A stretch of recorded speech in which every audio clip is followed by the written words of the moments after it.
Bonjour, aujourd'hui nous vous présentons le cliromiseur Krios de Inokin. C'est un cliromiseur qui est conditionné dans cette boîte, à l'intérieur de laquelle on retrouve un verre Pyrex de rechange, une résistance de rechange en 0,65 ohms, tout comme celle qui équipe le cliromiseur, un caoutchouc de protection pour mettre autour du Pyrex, un lot de joints de rechange, une notice et un adaptateur que l'on peut fixer à la place de ce drip tip pour mettre un embout, un drip tip 510 plus fin. On pourra voir tout à l'heure pour le montage.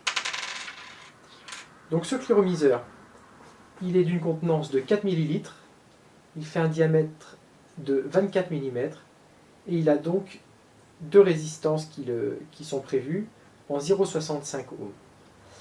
Alors, nous avons à sa base la bague de réglage de l'airflow, donc qui est très efficace, très précise. En haut, le drip tip, et ici la partie top cap que l'on va ouvrir pour faire le remplissage du liquide.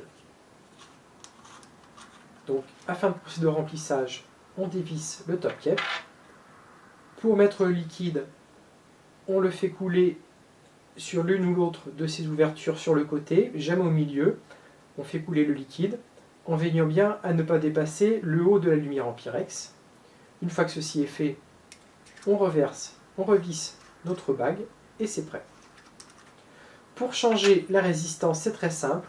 On dévisse, on tient le haut, on tient le bas, on dévisse la base comme ceci.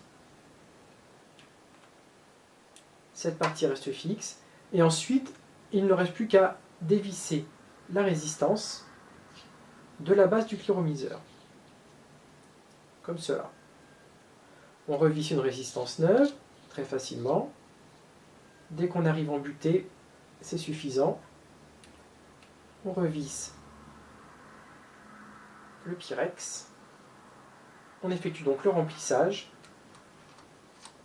et on revisse. On veille bien entendu à patienter 5 à 10 minutes afin que le coton soit bien imbibé de liquide.